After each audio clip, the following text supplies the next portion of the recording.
नमस्कार विद्यार्थी मित्रांनो, बृहन्मुंबई महानगरपालिका शिक्षण विभाग व्हर्च्युअल ट्रेनिंग सेंटर, मी विश्वास ठोंबरे व्हर्च्युअल शिक्षक आपले स्वागत करतो।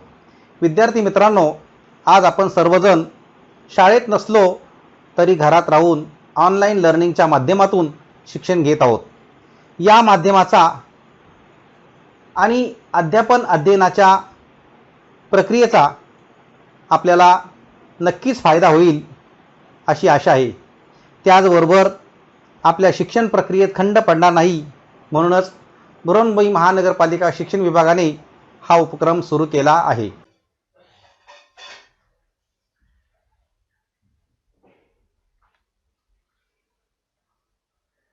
इयत्ता 5वी हिंदी माध्यम, विषय मराठी सुलभ भारती।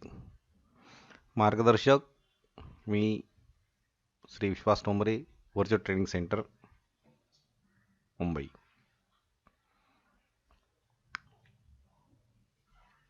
आज आपण मराठी या विषयामध्ये म्हणजे सुलभ भारती या पुस्तकातला पाठ क्रमांक 18 अभ्यासणार आहोत।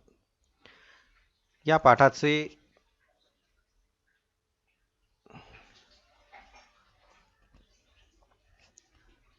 नाव आहे पैशाचे व्यवहार।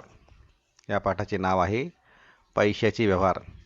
आपल्याला माहीत आहे की आपण जे काही व्यवहार करत असतो ते पैशाच्या रूपानेच करत असतो, कारण कोणतीही वस्तू विकत घेण्यासाठी पैसा हा फार महत्त्वाचा आहे आणि पैशाशिवाय कोणतेही व्यवहार होऊ शकत नाही। याचाच अर्थ त्या ठिकाणी पैसा हे एक म्हणजे एक साधन आहे आणि त्याचं एक मूल्य ठरवलं गेलेलं आहे आणि त्या मूल्याच्या आधारेच अशा प्रकारचे व्यवहार आपण करत असतो। मग त्यामध्ये वस्तू विकत घेणे, वस्तू विकणे म्हणजे खरेदी आणि विक्रीचा जो काही व्यवहार होत असतो हा या पैशाच्या रूपाने होत असतो। आता पैशाचे व्यवहार जे होत असतात ते अनेक प्रकारचे होत असतात, कारण कोणत्याही ठिकाणी व्यवहार करण्यासाठी खरेदी विक्री, देणं घेणं, उसनवारी ह्या सगळ्या गोष्टी या पैशावर अवलंबून आहेत आणि त्यातूनच हा पैशाचा व्यवहार होत असतो। आता इथे आपल्याला काही चित्र दाखवली जात आहेत, जशी या ठिकाणी स्टेट बँक ऑफ इंडिया। आता या बँकेमध्ये जे काही व्यवहार होत असतात हे व्यवहार पैसे काढणे, पैसे भरणे, कर्ज घेणे, कर्ज भरणे, नंतर पगार,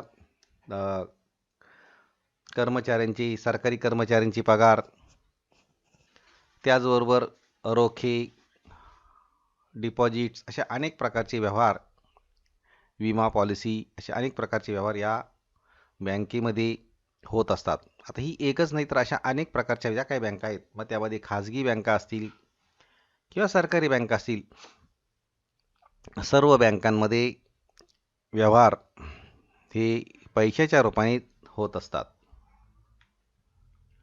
दुसरं चित्र आहे पोस्ट ऑफिस। आता पोस्ट ऑफिस म्हटलं तर इथे सुद्धा आपल्याला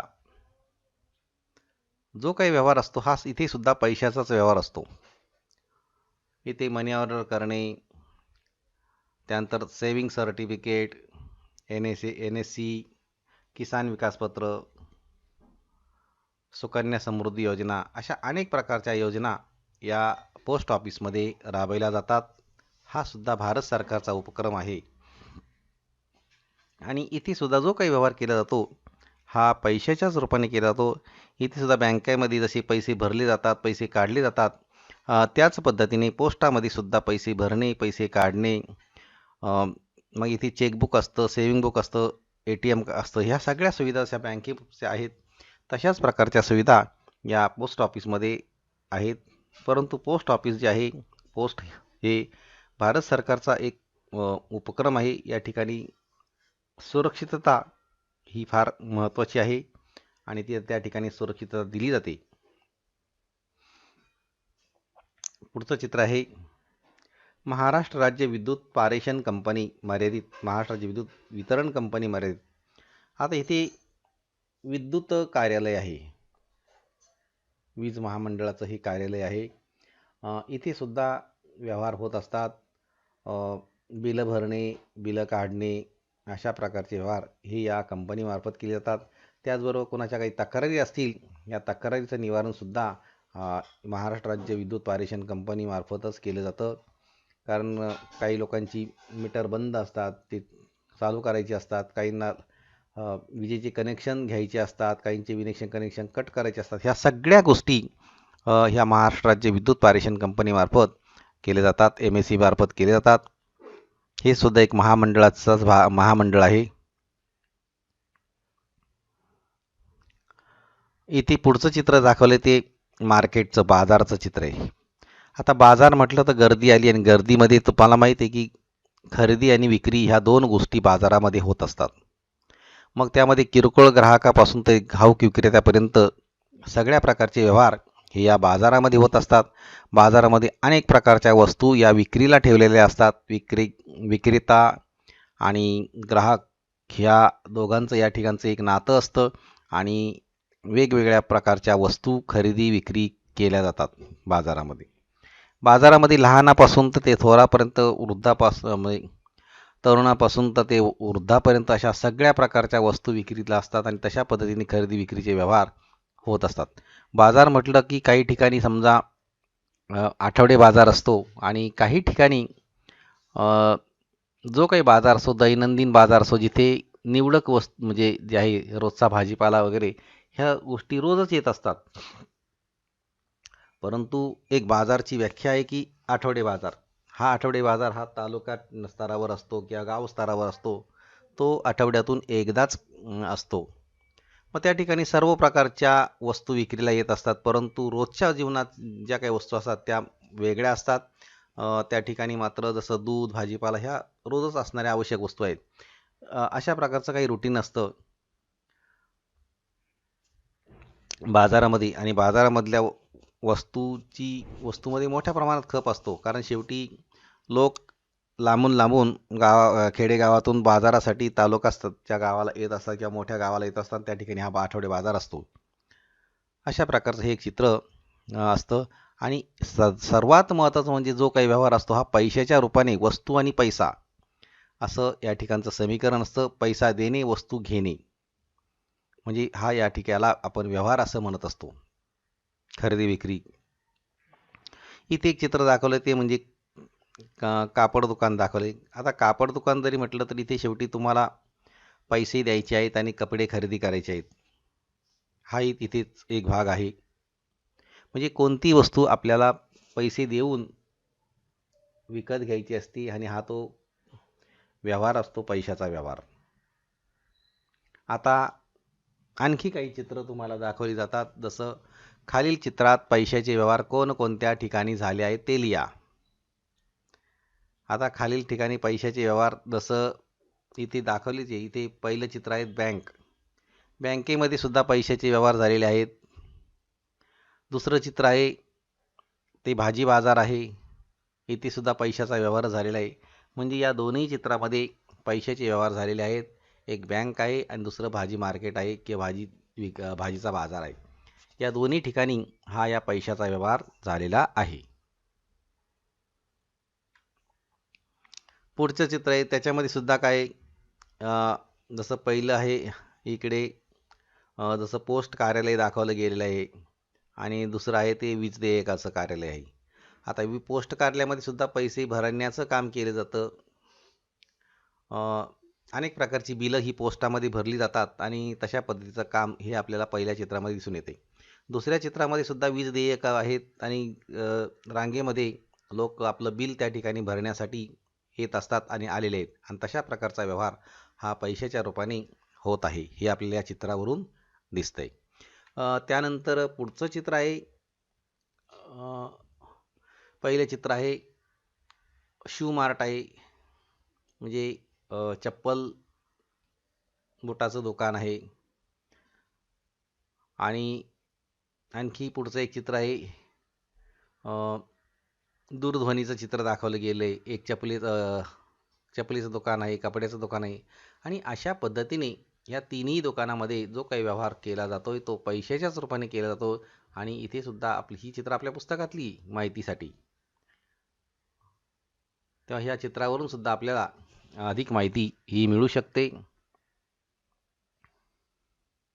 आता इथे हे एक चित्र दाखवले, पुस्तकातलं चित्र आहे. या चित्रामध्ये जी जी ठिकाणं दाखवली ती आपण सर्वांनी पाहिलेली आहे. आणि अशी जी ठिकाणं आहेत, ही जसं बँक आहे, भाजी बाजार आहे, पोस्ट आहे, विद्युत ऑफिस आहे, त्यानंतर चपलीची दुकान आहेत, त्यानंतर कपड्याची दुकान आहेत, पोस्ट आहे. जसं ह्या ठिकाणी आपण काय करायचं, आपल्या पालकांसोबत भेट द्यायची. भेट द्यायची म्हणजे काय, प्रत्यक्ष जायची पण आवश्यकता नाही. कधी आपले पालक जातात बँकेमध्ये, आपणही कधी त्यांच्यासोबत जर गेलो तर आपल्याला त्या ठिकाणचा व्यवहार पाहायला मिळेल की बँकेमध्ये काय व्यवहार चालतो. त्यानंतर लाईट बिल भरायचं असतं, तेव्हा तिथे आपण जर कधी त्यांच्यासोबत गेलो लाईट बिल कसं भरलं जातं, तिथे सुद्धा पैशाचा व्यवहार असतो. आणि आपण चप्पल बूट कपडे हे तर घेतच असतो. आणि या ठिकाणी आपण प्रत्यक्षामध्ये तो अनुभवत असतो. तेव्हा अशा प्रकारे ह्या चित्रात दाखवलेल्या ज्या काही बाबी आहेत त्या प्रत्यक्षामध्ये आपण अनुभवू शकतो पालकांच्या सोबत. आणि मग नंतर त्याचं एक चर्चा करू शकतो आपण वर्गामध्ये, की आम्ही आता पोस्टामध्ये गेलो होतो त्या ठिकाणी काय काय व्यवहार पाहिला, बाजारात गेलो होतो त्या ठिकाणी कशा प्रकारची खरेदी विक्री होती ते पाहिलं, हे सुद्धा आपण सांगू शकतो.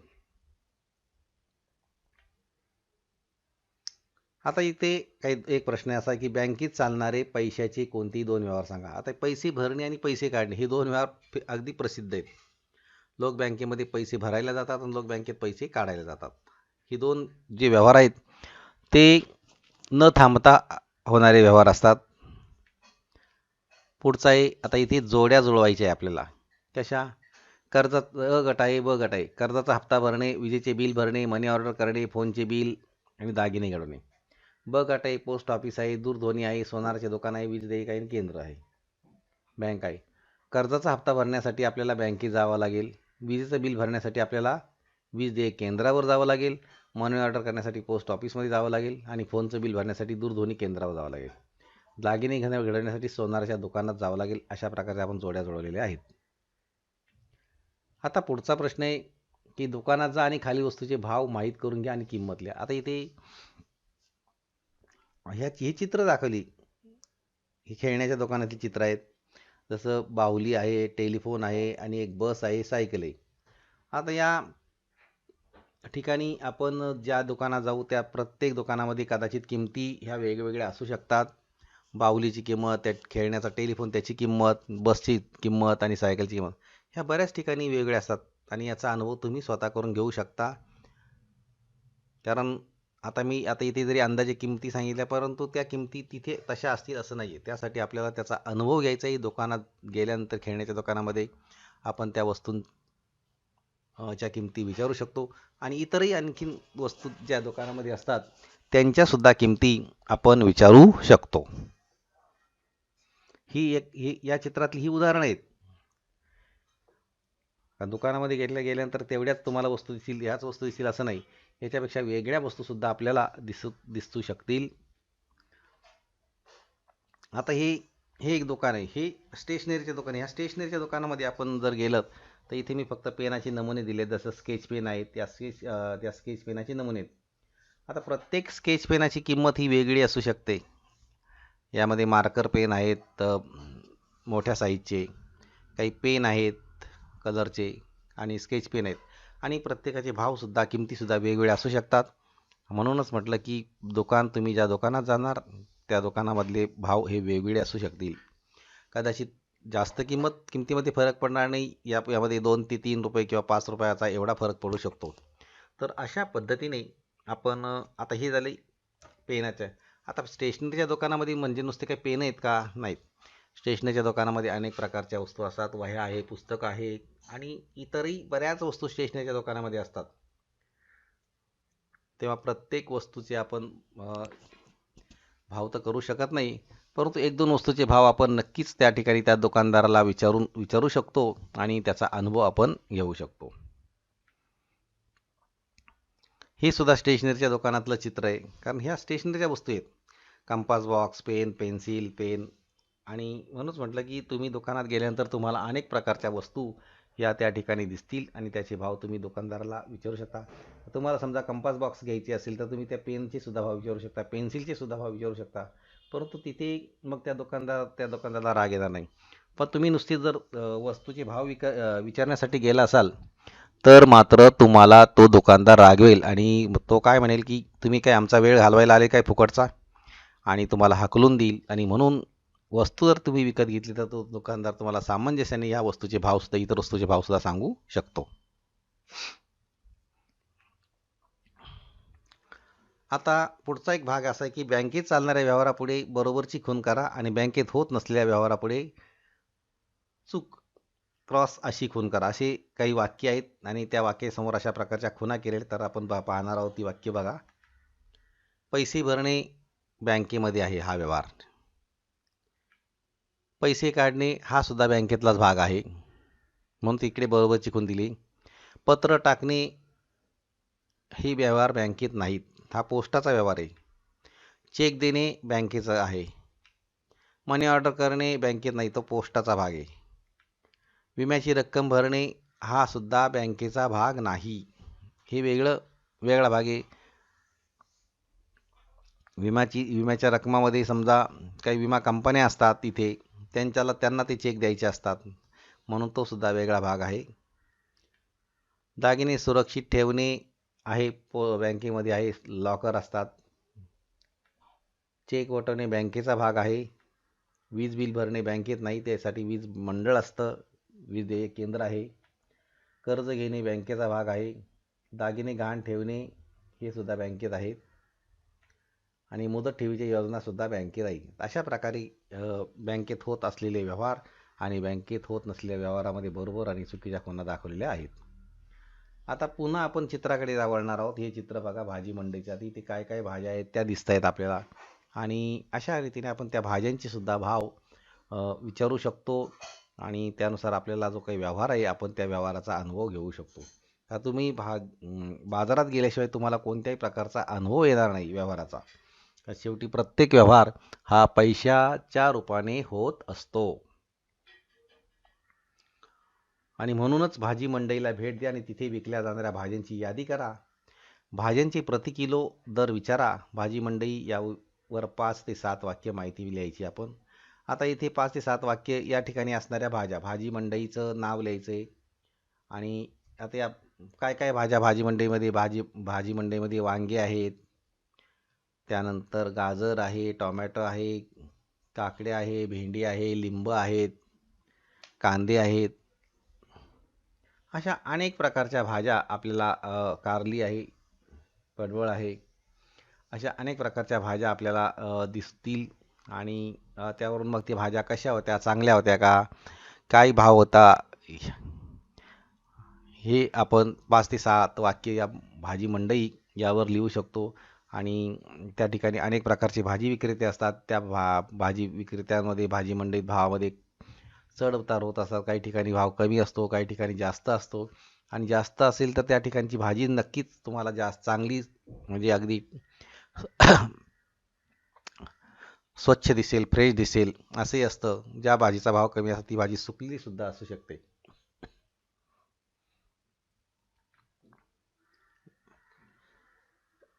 आणि म्हणून एक चित्र दिले, वाचा आणि हसा. पुस्तकातलं चित्र आहे. सोनू आणि मिनू या दोघांमधला संवाद येतो. सोनू आणि मिनू काय म्हणतात. सोनू, मिनू, माझ्या बाबांनी कालच इनोवा कार घेतली. आता आमच्याकडे 3 गाड्या झाल्या, असं सोनूने सांगितलेले. मिनूने काय सांगितलं, अरे सोनू, माझ्या बाबांकडे कार, स्कूटर, रेल्वे, अगदी विमानसुद्धा आहे. तेव्हा सोनूने काय सांगितलं, अरे वा, मग तर तू सगळ्याच वाहनातून फिरली असशील. तेव्हा मीनू म्हणते, नाही रे, माझ्या बाबांचं खेळण्याचं दुकान आहे ना.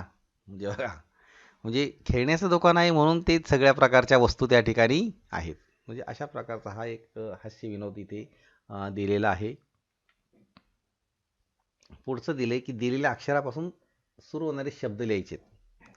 आता पहिल्या याच्यामध्ये श दिलाय. श आणि त्याच्यापुढे चार चार असे वर्तुळं दाखवलेली आहे ती. जसं श म्हणजे शरद, श म्हणजे शतक, श म्हणजे शर्यत आणि श म्हणजे शहामृग. तर हा भाग आपण सोडवू शकतो. मग आता आणखीन काही दुसरे चित्र पाहूया. त्याच्यात काय काय मी दाखवलेलं आहे मी. स स म्हणजे ससा, स म्हणजे समई, स म्हणजे सरिता, स म्हणजे सदा. दुसरं चित्र आहे न, न म्हणजे नळ, न म्हणजे नयन, न म्हणजे नवन, न म्हणजे नर. तिसरं चित्र आहे त म्हणजे तवा, त म्हणजे तलवार, त म्हणजे तबला, त म्हणजे तलम. चौथं चित्र आहे अ म्हणजे अमर, अ म्हणजे अननस, अ म्हणजे अफाट, अ म्हणजे अजब. अशा प्रकारे त्या मागच्या चित्राचा एक भाग इथे भरून दाखवलेला आहे. तेव्हा एक शब्दावरून आपण अनेक प्रकारचे शब्द शोधू शकतो, लिहू शकतो. असे आपण सुद्धा अशा प्रकारचे शब्द तयार करा आणि लिहा. आता काही प्रश्न दिलेत. ते प्रश्न पाहणार आहोत. उत्तर असं दिले तिथे, तुम्ही पैशाचे व्यवहार कोठे करता? उत्तर आहे दुकानात, बँकेत. आम्ही पैशाचे व्यवहार करतो. दुसरा प्रश्न आहे, शाळा सुरू झाल्यावर तुम्ही कोणकोणत्या गोष्टी खरेदी करता? उत्तर आहे शाळा सुरू झाल्यावर आम्ही शाळोपयोगी म्हणजे शालोपयोगी वस्तू, त्यामध्ये दप्तर आहे, पुस्तके आहे, वह्या आहे, गणवेश आहे, कंपास आहे, पेन आहे, पेन्सिल आहे, अशा प्रकारच्या वस्तू खरेदी करत असतो. तिसरा प्रश्न आहे, घर खर्चामध्ये कोणकोणती बिले भरावी लागतात? त्यापैकी कोणती 4 लिहा. जसं आहे उत्तर आहे लाईट बिल आहे, फोन बिल आहे, दूध बिल आहे, पेपर बिल आहे आणि अशी इतरही काही बिलं असतात.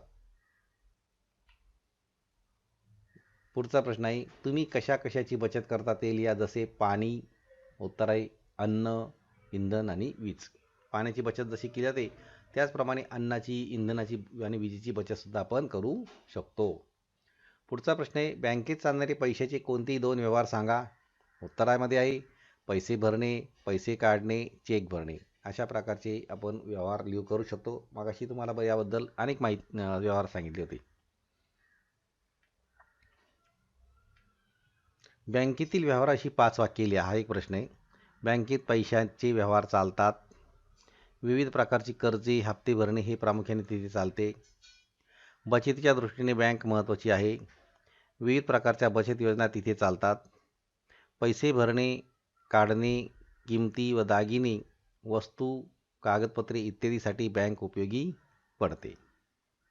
म्हणजे अशा प्रकारे बँकेच्या संदर्भामध्ये इथे 5 वाक्य लिहिलेली आहेत. आपणही अधिक लिहू शकता. आणि म्हणून शेवटी पैशाचे व्यवहार या पाठात पैशाचा व्यवहार कुठे कुठे केला जातो ते चित्ररूपाने दाखवले आहेत. ते आपण समजून घ्यायचं आहे आणि तशाच पद्धतीने आपण व्यवहार करू शकतो, त्याचा अनुभव घेऊ शकतो. हे या पाठामध्ये सांगितलं गेलेलं आहे.